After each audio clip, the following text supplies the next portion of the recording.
Bismillahirrahmanirrahim. Assalamualaikum warahmatullahi wabarakatuh. Selamat datang dalam mata kuliah Budaya Organisasi. Saya Aisyah Maulida selama kurang lebih 1 semester ke depan akan membimbing kalian dalam mata kuliah ini. Baik, sebelum kita mulai ke materi awal, saya ingin memperkenalkan dulu rencana pembelajaran semester mata kuliah ini. Jadi mata kuliah ini memiliki bobot 2 SKS dan bertujuan untuk memberikan pemahaman serta keahlian dalam konsep organisasi. Jadi gambaran singkat mata kuliah ini yaitu untuk membahas tentang individu dan kelompok terkait perilaku sebagai anggota organisasi, budaya, persepsi, komunikasi, motivasi, dan yang lain-lain. Kalian bisa baca sendiri materi yang akan kita pelajari pada semester ini, mulai dari konsep dan perilaku organisasi hingga evaluasi prestasi kerja dan pengembangan organisasi. Nah, ada beberapa hal yang perlu saya sampaikan, terutama mengenai sistem penilaian dan juga kontrak kuliah. Jadi penilaian itu ada 5 komponen. Yang pertama tugas individu, tugas kelompok, UTS, UAS, dan keaktifan di kelas. Selain itu yang tidak kalah penting yaitu mengenai kontrak kuliah. Jadi batas maksimal tidak hadir dalam kelas ini yaitu sebanyak 3 kali. Jika kalian lebih 3 kali tidak hadir dalam kuliah ini, mohon maaf, nilai UAS kalian tidak akan keluar dan kalian dinyatakan tidak lulus mata kuliah ini. Baik, saya rasa untuk rincian RPS-nya bisa kalian baca sendiri di RPS yang akan saya upload, yang sudah saya upload di kelas. Kita lanjut saja menuju ke materi kuliah kita yang pertama.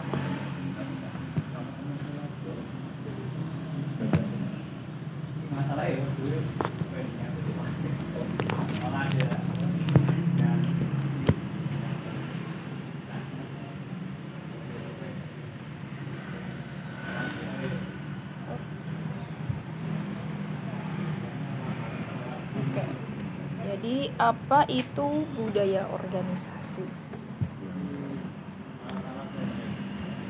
Jadi mata kuliah ini, perilaku organisasi, akan mempelajari aspek-aspek tingkah laku manusia dalam organisasi atau suatu kelompok tertentu. Jadi aspek-aspek tingkah laku manusia dalam organisasi atau kelompok tertentu. Di sini bisa dilihat bahwa organisasi atau kelompok ini merupakan unsur yang majemuk, tidak hanya satu pihak saja. Kemudian selanjutnya ini adalah beberapa teori tentang perilaku organisasi. Yang pertama dari Hanggraini. Jadi menurut Hanggraini ada 3 faktor penentu dalam perilaku organisasi. Yang pertama individu, kelompok, struktur, dan penerapannya untuk membuat organisasi bekerja lebih efektif. Kemudian menurut Mulyadi, teori perilaku ini membahas tentang aktualisasi pengetahuan dan wawasan tentang bagaimana bertindak di dalam organisasi.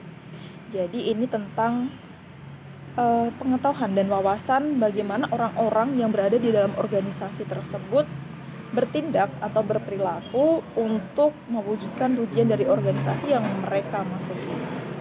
Kemudian juga menurut Judge, yaitu bahwa teori perilaku organisasi ini bertujuan untuk mendalami impact atau pengaruh individu, kelompok, atau struktur yang ada dalam organisasi dengan tujuan untuk menerapkan pengetahuan dalam memperbaiki keefektifan organisasi. Jadi kalau Judge ini dalam teorinya itu menyebutkan bahwa teori perilaku ini bertujuan untuk memperbaiki sistem yang ada di dalam organisasi sehingga nantinya organisasi itu bisa bekerja lebih efektif. Nah, jadi selanjutnya yaitu komponen utama perilaku organisasi. Yang dipelajari oleh perilaku organisasi dalam teori organisasi yaitu yang pertama individu atau kelompok yang berperilaku. Dan yang kedua yaitu organisasi sebagai wadah perilaku. Nah, jadi individu ini terlihat yang dikaji yaitu sikap dan tindakan. Kemudian organisasi sebagai wadah perilaku ini merupakan sekelompok orang yang bekerja dalam aturan tertentu untuk mencapai tujuan bersama.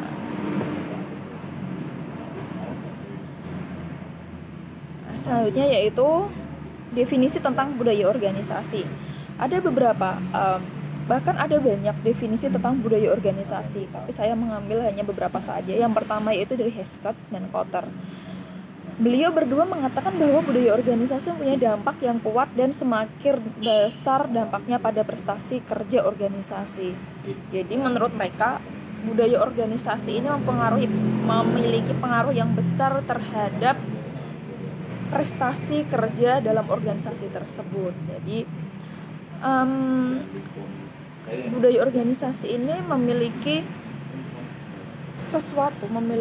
bisa mendorong orang-orang yang ada dalam suatu organisasi untuk meningkatkan prestasi kerja mereka. Kemudian dari Tan, dia mengatakan bahwa budaya organisasi memiliki peran penting dalam menentukan pertumbuhan organisasi. Tidak jauh berbeda ya dengan definisi sebelumnya, bahwa lagi-lagi budaya organisasi ini memiliki peran yang penting dalam memajukan atau memperbaiki organisasi. Nah, sebelum saya lanjut ke materi selanjutnya, saya ingin bertanya kepada kalian, dan pertanyaan ini wajib kalian jawab di kolom komentar sebagai salah satu syarat presensi dari kelas pada kali ini. Jadi nanti formatnya cukup nama, NIM, dan kemudian jawaban dari pertanyaan yang akan saya sampaikan. Pertanyaannya adalah, sebutkan satu organisasi yang pernah kalian ikuti sebelumnya, dan apa budaya positif yang bisa kalian terapkan dalam organisasi tersebut di kehidupan sekalian sampai sekarang ini. Bisa dipahami ya. Jadi silakan nanti di akhir video silakan untuk komen dengan nama, NIM, serta format jawaban dari pertanyaan saya. Oke, kita lanjut. Nah, selanjutnya itu fungsi utama budaya organisasi. Yang pertama yaitu sebagai proses integrasi internal. Apa yang dimaksud dengan proses integrasi internal? Yaitu budaya organisasi berfungsi sebagai pemersatu setiap komponen internal organisasi. Jadi dimaksud di sini yaitu agar organisasi secara internal dari dalam ini bisa berfungsi sebagai pemersatu, alat perekat, alat penyatu, sehingga terjadi kesolidan dalam organisasi. Selanjutnya yaitu sebagai proses adaptasi eksternal. Yang dimaksud di sini adalah budaya berfungsi sebagai sarana untuk menyesuaikan diri dengan lingkungan luar organisasi. Nah, tadi kan disebut kalau dari dalam itu bisa menguatkan kesolidan atau solidaritas. Nah, sedangkan untuk proses eksternalnya yaitu agar orang-orang yang berada dalam organisasi ini bisa beradaptasi dengan dunia luar. Karena kan kita tahu sendiri, di dunia ini ada banyak sekali perubahan terus menerus.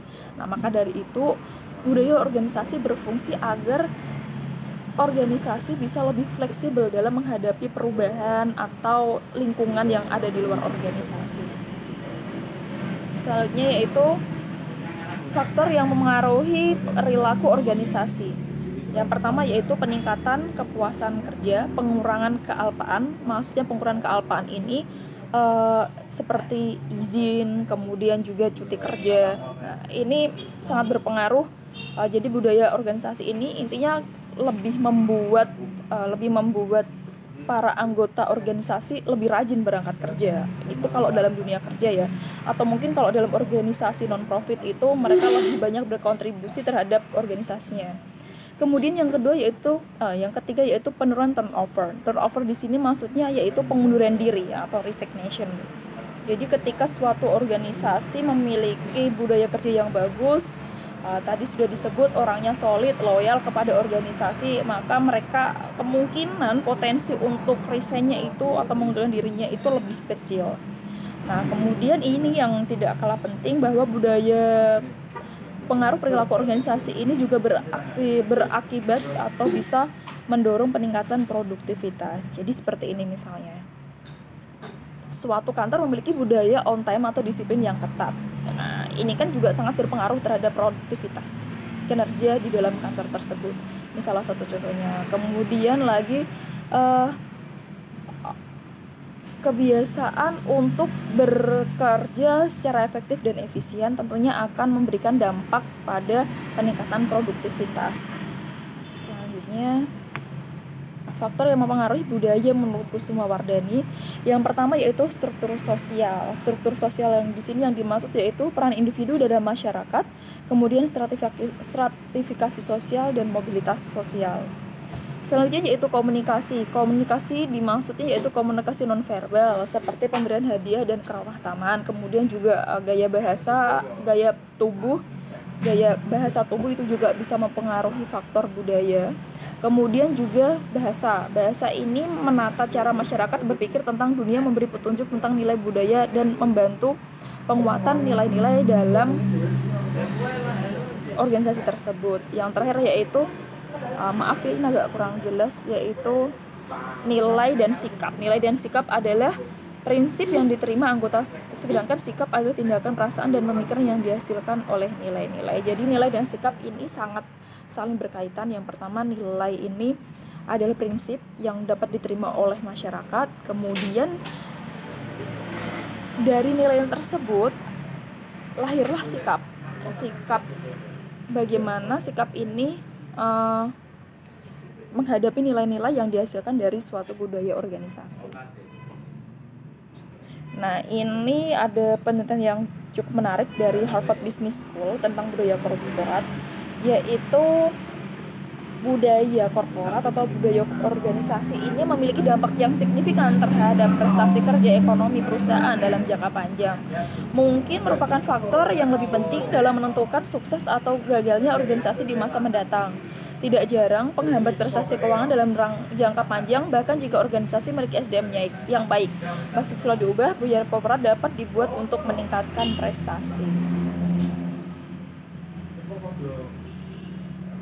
Kemudian ini tingkatan budaya organisasi. Yang pertama yaitu budaya organisasi yang tampak atau visible. Ini bisa dilihat dari cara berpakaian, simbol fisik, perayaan, seremonial, tata ruang kantor, dan yang lain. Cara berpakaian ini misal kalau PNS yaitu punya seragam sendiri, kemudian juga pegawai bank misalnya BUMN ada seragamnya sendiri. Tapi orang-orang yang kerja di startup itu dress code kerjanya itu lebih fleksibel ya, lebih casual, lebih santai. Kemudian budaya organisasi yang tidak tampak itu seperti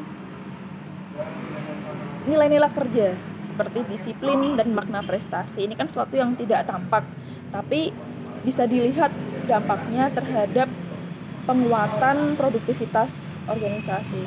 Kemudian keyakinan yang mendalam atau asumsi tersembunyi. Ini contohnya yaitu konsumen adalah raja. Jadi pembeli adalah raja itu merupakan salah satu asumsi yang tersembunyi dari sebuah budaya organisasi. Nah, jadi ini materi yang terakhir yang dapat saya sampaikan mengenai peningkatan budaya organisasi. Selanjutnya saya persilakan kalian untuk melakukan diskusi di grup WhatsApp. Jadi silakan jika ada yang kurang jelas atau ada pertanyaan, tanggapan mengenai materi ini bisa disampaikan di grup WhatsApp. Dan saya mohon maaf karena keterbatasan akses dan kuliah daring ini, saya mohon maaf tidak bisa maksimal dalam mengajar, tapi saya akan tetap melakukan yang terbaik untuk bisa menyampaikan materi untuk kalian. Baik, terima kasih. Demikian kuliah kita pada kali ini. Wassalamualaikum warahmatullahi wabarakatuh.